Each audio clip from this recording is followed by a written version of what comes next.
guys! Hi. It's us. It's Taryn, And Kate. one half of the Brain Trust, coming at you today. We're missing part of our art rec family, but that's okay because they're being big boys and doing really important things like moving their apartment. They're officially becoming Brooklyn residents. Well, one of them was officially a Brooklyn resident and the other one is now officially also a Brooklyn resident. So now we just, we're just gonna be us and talk about sexy time. talk about NSFW female gaze that is at the Museum of Sex, which it is an actual museum, but it's not funded by the government, so they get to do whatever they want. And they do. They're self-funded, but I feel like half of that museum is like a playground. Like, people aren't going there to appreciate art. They're going to bounce on the pool house. The thing that I really liked about it was the people watching, because there were a lot of couples there. Oh yeah, you're right. And that was a really diverse group of people that were in that museum, which is great. And I mean, I think that's because sex is supposed to be a subverted culture, so but it's also super universal because it's extremely we wouldn't be universal here without it. So. Every human is created through this one act. What is NSFW, female gaze? Not safe for work. Not safe for work. Which I read all the time in the Scam. Yeah. And it NSFW is a part of the Creators Project. The Creators Project is a part of Vice Media. So this show was collaborated in between Vice Media and the Museum of Sex. So in the Museum of Sex's permanent collection that they have on display, they have just tiny little boxes with objects in it, and it's like they're glorifying objects. Yeah. Yet it still is in a very dark room, and only the boxes on the wall, they're light boxes, so you can see the object, but you can't really see the person next to you. Which is nice, because that brings a little bit of anonymity into seeing a very sexualized cultural artifact. Right. Well, like, but it was different than NSFW female gaze. Yeah, that was a white wall. Because that was a white wall gallery. Yeah, we walked in from a very dark space into bright lights, and I felt like we were in a gallery space. I was expecting when it came to NSFW female gaze to have artwork there that counteracted the idea of male gaze. Right, me too. But now, so what were you expecting to see? A lot of men. A lot of over-sexualized men. Yeah, exactly. I was so excited. Because male gaze is about how the visual arts are depicting the world as objects of male pleasure and desire. Yeah, female gaze is supposed to be objects of female pleasure and desire. Right. But I feel instead it was women portraying their own desire. Which is great. It's just very feminist. It's a very, we're gonna own our sexuality, but what I really wanted was to have men feel the way we do. But I think it is much more not safe for work, NSFW, instead of female gaze. It was the I think it's the money talking. Yeah, money talking, and I think it should have been called Not Safe for Work, Female Sexuality, or Not Safe for Work, Female Desire. Yes. I think that would have been much more accurate. Yeah. Although the Not Safe for Work female gaze had me there in a second, because it was like, oh, this might actually provoke some more feminism. That's exciting. Yeah. I didn't really feel any more feminist leaving that. I felt like, after we watched the film, we were let's get out of here. Yeah. We were definitely, it's a small show, but we definitely had museum fatigue after. Yes, that's true. I really kind of wanted to fall asleep in the middle of the movies too. I probably could have if I wanted to, but Yeah. Well, I mean, when when you're on your feet for so long in a very white room and then walk into a tiny small black box that was warm. I think It happens. And like gloomy too. Like we literally walked outside and I was like, hey, look, there's that black cloud, and then all of a sudden it was rain. It was just one of those days where it's hard to function. I want to go back to how you were talking about the original sin. Oh, yay. Because you were talking about Adam and Eve. And original base. In original before anyone else. Yeah. It's been awake for a long time. Original before anyone else. Yep. Yeah. That's actually, they are the original base. Well, I felt like there was a direct reference to the original sin in that one film that we both watched that we both hated. I know we both hated it. But who was it? It's Anna Biller. She had a feature film, and we only saw a small excerpt from the featured film Viva. It was I think it was called The Orgy or something like that, but it was supposed to be set in the 70s. We both hate this one. Yeah, we both don't enjoy this one, and I think because there was, to set the scene, there was a female, very decked out, doing a song and dance number, and basically asking all of the people in the room to come hither. And then... Very fake singing. Yes. Which is very, sorry, I don't mean to interrupt, but the beginning of a Indiana Jones movie and the beginning of a James Bond movie, these are things that happen. Like, the same, like, it's a cabaret. I don't really felt, she looked comfortable, wiggling and jiggling and lip syncing. It was titled The Orgy. And within the dialogue, there's one man who calls dibs on the person who was performing. And then suddenly the song ends and the person that's performing gets, I don't know, all I can say is it looked like a brain blast. Like, she throws her hand to her temple. She throws her hand to her temple and just freezes. And, everyone crowds around, and the one man who had called dibs comes up and says, "It's all right, I know what to do," and then goes and takes her into a back room. They don't have sex, because it's not consensual. It's intercourse, but she's in her brain blast, and she never verbally consents to any of this. Because first what happens is, like, she's done wiggling and performing. This is just my interpretation. Yours is very different. She's done performing, and then they, like, have to pick her up and, like, she's a robot. Like, she's a fembot. So they pick her up, and they have to carry her, and then they have to put her on that bed. She's a human being. She's not actually a fembot, but she's acting like a fembot, which is, like, that's kind of like what prostitutes have to do. Yeah. And, he goes down on her, which is, like, kind of weird, because I don't want to look at her face. I don't want to look at, well, I don't want to look at anything. But all you see is her, like, gasping, which is funny, because when we watch Outlander, where we hear the gasping, and we're like, oh, they're having sex again. That's great. So this time when they're gasping, we're like, oh, something's happening, but she doesn't, like, her face isn't showing that she's having pleasure. She's just breathing very heavily, and then it's done. But before he ends up interacting with her physically,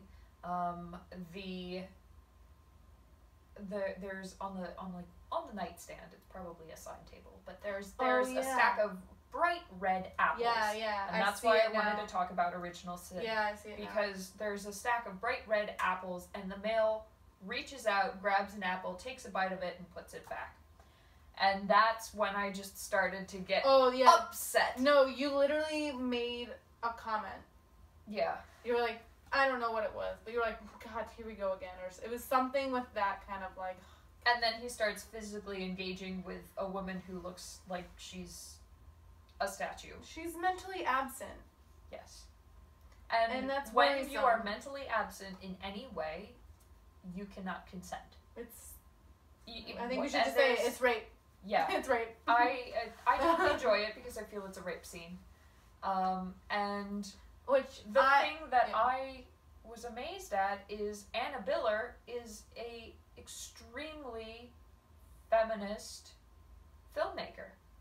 And I think she's created this scene to create the rise out of people like that. Right. Yeah, definitely. I think it's getting the rise. It would get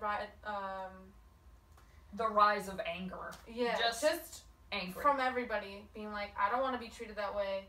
I mean, I can be really naive sometimes because I don't want. I feel like I subconsciously like choose to be like not to acknowledge things like that because they suck. Yeah. And it's avoidance. And I was just like, oh, this woman isn't faking her orgasm. Okay. But no, but like your interpretation makes way more sense. Because she literally does turn off. Like, there is no consent. Like, I thought she just was specifically bored with this man because she didn't want him. He called dibs on her, and then she was like, oh, fuck, here, I have to do this again. But she didn't look bored. She looked vegetable. And I feel like there's different nuances that we missed because it was only a part of a we don't know her backstory. Film. It was part of a long film. We should men. There were no men artists, obviously. Yeah, there were all female artists. There was someone who was inspired by her boyfriend. There is another one with a man in it. Beautiful Boy. By Yes. Now, is that a movie? No, that is a series by Lissa Rivera, and it deals with identity, sexuality, and gender. And Beautiful Boy is a male in drag. And I thought this was really interesting. Yes. Because he's wearing a blonde wig. And it didn't hit me as him being a male at first, because first I looked at it, and then I read the wall text, and I looked at it again. But it's him dressing in drag, and immediately I thought of Silence of the Lambs and Ophelia. Who, in your mind, did you record Pixie Lau? Yeah. She had her boyfriend in each of the photographs, and she objectifies her boyfriend. You're right. And calls him her muse, which that is another answer to the male gaze versus female gaze that we were trying to have there. So there's another artist that was actually supporting the title of the show instead of just breaking the role of being objectified. She was then also objectifying others. We were talking about embroidery. There was a lot. Well, there were two artists that specifically focused on embroidery.